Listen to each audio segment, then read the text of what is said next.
Hi guys, today I'm going to share some tips with you to help you pick a ripe watermelon from your garden every time you harvest one. On their own, none of these tips are 100% foolproof, but when you take them all into consideration together, you're going to have a ripe watermelon. The first tip is the one that I find to be the most important, and that is to make sure that your watermelon has a completely dead tendril. The tendril you want to be looking for is the one that's closest to your watermelon, so just follow the little stem, and that would be this tendril. And as you can see, it's completely dry. You don't want to pick it if it's half green. You want this completely brown and dried out. My second tip is one that gets overlooked a lot, but I find to be very helpful. And that is to consider your watermelon's days to maturity. If you've had good growing conditions, it's been warm outside, your plants have gotten enough water, they don't have diseases, then definitely consider the days to maturity before you pick your watermelon. I count days to maturity from the date that I put the plant in the ground, not from the date that I started the seeds. For example, if I have a watermelon that has an average days to maturity of 85 days, I put the plant in the ground, I count 85 days from the time it was planted, and if the other signs of ripeness are there, it's usually pretty accurate in telling when it's time to pick the watermelon.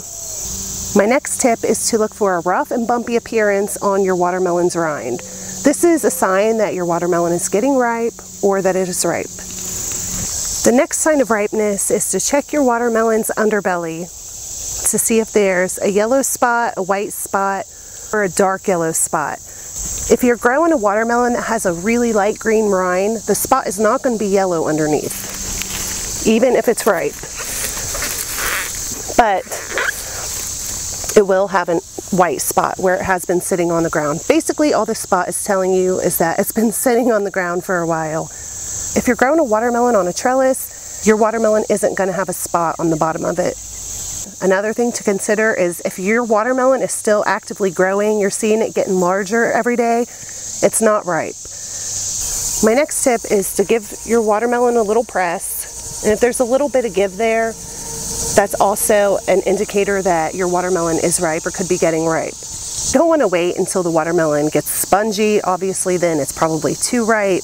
If it's rock hard, it probably isn't ripe unless it's a variety that is known to have a really hard rind. If that's the case for you and you are growing a watermelon variety that has a really hard rind, then don't even pay attention to the give test. But for a lot of the old watermelon varieties, the kinds that aren't good shippers, the give test is helpful.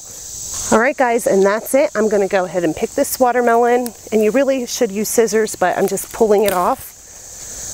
And we will go and see how much it weighs and see if it's ripe. Alright guys, I got the watermelon washed. Now I'm weighing it, and it is 31 pounds, 10 ounces. So that's a pretty good sized watermelon. Now we're going to get this watermelon cut open and see if it's ripe. I have a feeling that it's going to be perfectly ripe.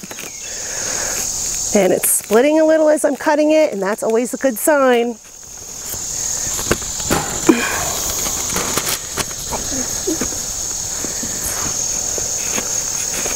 Oh, it smells really good, and I see some color in there.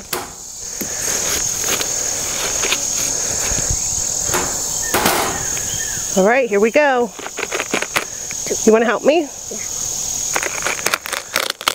Whoa, that looks perfect. Hey, it looks like steak. All right, we're going to try some of this and let you know how it tastes. Here's a piece for you.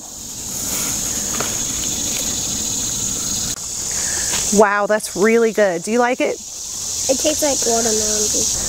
Alright guys, that's it for this video. I hope it was helpful to you. The next time you go to pick a watermelon, I hope that it's a ripe one. Thanks for watching, and I'll talk to you next time. Bye.